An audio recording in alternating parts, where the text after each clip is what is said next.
البقرہ اور اللہ کے فضل و کرم سے آج ہم آیت 95 کی تلاوت کرتے ہیں۔ اعوذ باللہ من الشیطان الرجیم، بسم اللہ الرحمن الرحیم۔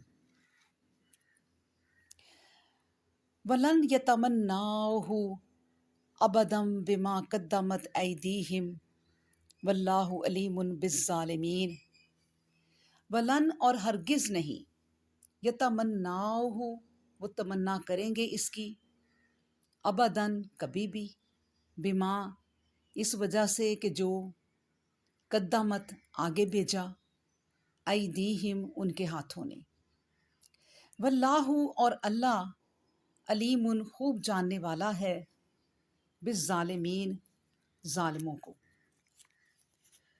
تو اللہ سبحانہ و تعالیٰ اس آیت میں فرماتے ہیں یہ لوگ اپنی بد عملیوں کی وجہ سے جس کا ذخیرہ یہ جمع کر چکے ہیں، کبھی ایسا کرنے والے نہیں، اور اللہ ظلم کرنے والوں کو اچھی طرح جانتا ہے۔ اب دیکھیں، قابل غور بات یہ ہے کہ آخر وہ رسول اللہ صلی اللہ علیہ وآلہ وسلم کے مقابلہ میں کیوں نہ آئے؟ ظاہر ہے کہ یہ صرف اور صرف اس لیے کہ وہ دل سے نبی کریم صلی اللہ علیہ وآلہ وسلم کو اور قرآن کریم کو سچا جانتے تھے۔ ان کے دلوں میں کھٹکا تھا کہ اگر ہم نے یہ چیلنج قبول کر لیا اور مقابلہ میں نکل آئے تو یقیناً ہلاک ہو جائیں گے۔ they will surely perish، یقیناً وہ ہلاک ہو جائیں گے۔ انہیں یہ ڈر تھا، وہ جانتے تھے کہ اگر ہمارے پاس سچائی کی کوئی دلیل ہوتی تو ہم دلیل پیش کرتے۔ جب ہم دلیل پیش نہ کر سکے اور اپنے دعووں سے بھی باز نہ آئے، تب ہی رسول اللہ صلی اللہ علیہ وآلہ وسلم نے دعوت مباہلہ دی، جو ہم نے پیچھے پڑا تھا ابھی۔ اور یہ وہ آخری حد ہے جس پر پہنچ کر جھوٹا کبھی واپس نہیں آ سکتا، لہٰذا ان کو اپنی موت آنکھوں سے نظر آ گئی اور وہ دانت دکھا کر رہ گئے۔ اللہ تعالیٰ کو ان ظالموں کی حقیقت کا پہلے ہی علم تھا، مگر عام لوگوں میں اپنی محبت الہی کا راگ الاپتے تھے۔ اب اس مطالبہ کی بنا پر ان کی کلی کھل گئی اور کسی شخص کو ان کے ظاہری تقدس سے تاکہ دھوکہ نہ ہو۔ جو لوگ، یاد رکھیں، جو لوگ مذہبی جذبات کو پاؤں تلے روند کر دنیا میں رہنا چاہتے ہیں وہ ہرگز قابل عزت نہیں۔ اللہ تعالیٰ ان کے اعمال کو نہایت باریک بین نظر سے دیکھ رہا ہے، ان کو ضرور ذلیل کر کے غیروں کا محکوم بنا دے گا۔ اللہ اکبر۔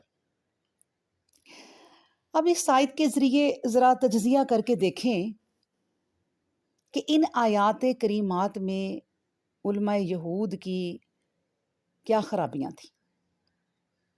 میں آپ کے سامنے تھوڑی سی رکھتی ہوں، پھر ہم اپنا بھی جائزہ لیں گے۔ ایک تو اپنی کتاب یعنی تورات پر عمل کرنے کے دعوے دار ہیں، مگر ان کا یہ دعویٰ سراسر غلط اور دکھاوا ہی دکھاوا ہے۔ پھر ان کا نصب العین اور مقصد حیات مال و دولت جمع کرنا ہے، اس کے سوا کچھ بھی نہیں۔ پھر اللہ کے ساتھ محبت کا اظہار کرتے ہیں، مگر اس کے لیے کوئی قربانی کرنے کے لیے تیار نہیں، خالی شیخی بگاڑتے ہیں۔ اور پھر مذہبی جذبات کو پامال کر کے زندہ رہنا چاہتے ہیں، جو انسانیت کے ہی خلاف ہے۔ آج اسی ترتیب سے جو میں نے آپ کے سامنے ان کی خامیاں رکھی ہیں، اگر آپ امت مسلمہ کے علماء کے حالات کی تفتیش کریں تو یہ تمام خرابیاں ان میں نظر آئیں گی۔ زندگی گناہوں میں بسر ہوتی ہے، مرتے وقت ان کے ورثاء ایک قرآن بخش دیتے ہیں، اور یہ بدبخت عالم ہی ہیں جو کہتے ہیں کہ اس کے تمام گناہ معاف ہو جائیں گے۔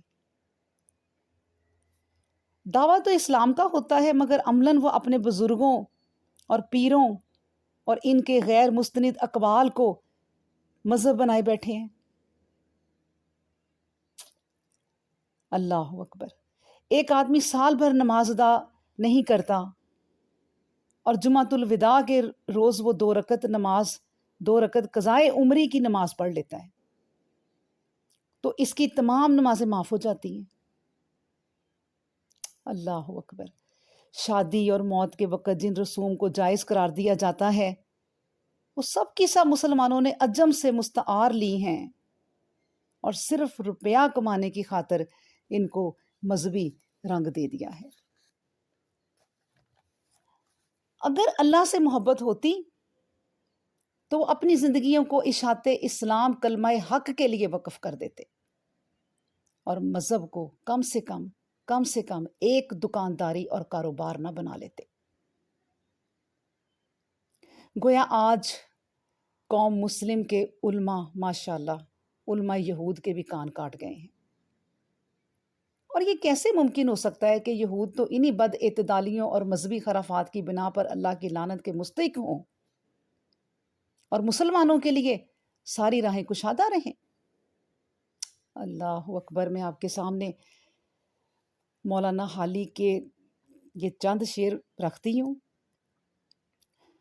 بڑے جس سے نفرت وہ تقریر کرنی، بڑے جس سے نفرت وہ تقریر کرنی، جگر جس سے شک ہو وہ تحریر کرنی، گناہگار بندوں کی تحقیر کرنی، مسلمان بھائی کی تکفیر کرنی، یہ ہے عالموں کا ہمارے طریقہ، یہ ہے عالموں کا ہمارے طریقہ، یہ ہے ہادیوں کا ہمارے سلیقہ۔